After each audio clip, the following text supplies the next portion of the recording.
Pero ¿saben una cosa? La credulidad me preocupa mucho. Estaba en un pueblo vecino cerca de Santa Fe. Una noche fuimos a un templo porque falleció la esposa joven de un pastor, que tal vez por falta de atención médica, porque había palabras que la señora se iba a sanar y falleció, 46 años. Y fuimos ahí a dar la condolencia a este pastor y había un clima hermoso de paz y de serenidad. Hasta había una música suave con una canción que hablaba del cielo, que hablaba de la casa del Padre, que hablaba de la fe de los cristianos. Y los saludamos, eran como las 12 de la noche, y me dice: Daniel, ¿harías 35 kilómetros mañana a las 7 de la mañana para que hables antes que se sepulten a mi esposa? Va a haber mucha gente. Y yo dije, bueno, hay cosas que no se pueden hacer por teléfono, hay cosas que la gente se muere una sola vez y hay que ir. Entonces digo, bueno, voy a hacer esfuerzo. Me convencí primero, yo dije, sí, mañana estoy aquí. Así que madrugué ese día, llegué temprano y me encontré con un clima totalmente distinto. Había un clima de histerismo, de gritos desgarradores, desesperantes. Y yo dije, ¿cómo voy a predicar acá? ¿Qué está pasando? ¿Por qué el clima de anoche? ¿Por qué el clima de hoy? ¿Llegó algún familiar que no admitía lo que ha sucedido? Y entonces le pregunté a algunos hermanos y otro pastor me dice, no. ¿Sabe lo que pasa?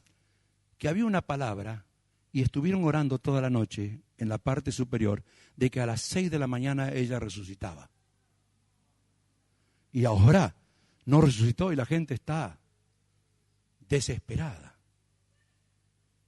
Y yo todavía pensé dentro de mí, y si sabía que su esposa iba a resucitar, ¿para qué me hizo madrugar a mí?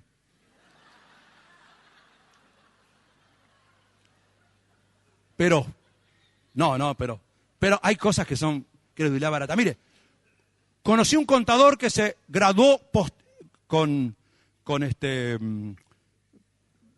honores en la Argentina y después hizo posgrado en Harvard, creyente.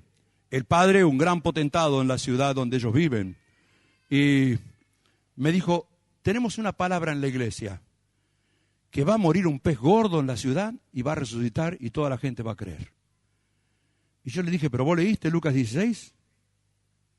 Ahí dice que no van a creer aun si alguno resucitare de los muertos. ¿Cómo? Y al poco tiempo falleció el padre de él, pero no resucitó. Ahora, hermanos, quiero decir que tenemos que ser conscientes que estas cosas que son como vientos que van y que vienen, por favor, debemos ser prudentes porque no tienen asidero bíblico. Hay excepciones bíblicas que el Señor no lo puede hacer. Claro que el Señor lo puede hacer. Yo creo que el Señor puede hacer cualquier cosa, pero no podemos aseverar cosas que el Señor va a hacer cuando no sabemos que las va a hacer. Y ¿saben una cosa? Es interesante que aquí cuando habla de que el Señor constituyó apóstoles, profetas, pastores, evangelistas, pastores y maestros, en realidad el orden está al revés. Primero alguien comenzaba a ser pastor maestro en una iglesia. Luego era reconocido como evangelista en la región. Tal vez llegaba a ser un enseñador como profeta, porque el profeta no era ningún predictor de acontecimientos, sino alguien que decía el mensaje de Dios proféticamente para la hora actual que estaban viviendo. No eran gente que anticipaba el futuro.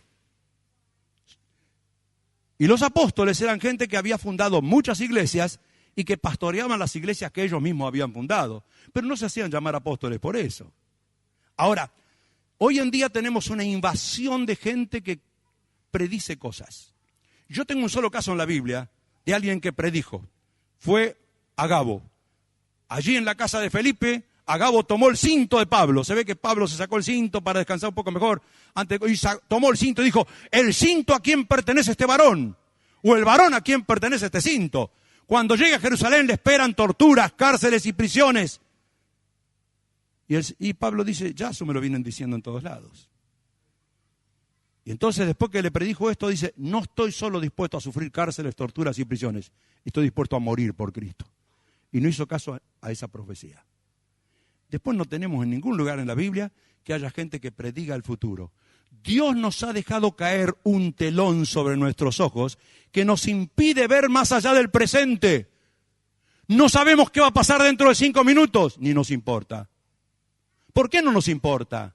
Porque Dios quiere que vivamos por fe y no por vista, que vivamos confiando en Él, que no tengamos que saber lo que va a pasar. No interesa eso. Ahora que tenemos pálpitos por sabiduría, sí, debemos tomar medidas, pero nadie debe estar presagiando a nadie cosas buenas o cosas malas, sino que la iglesia debe estar firme en la verdad.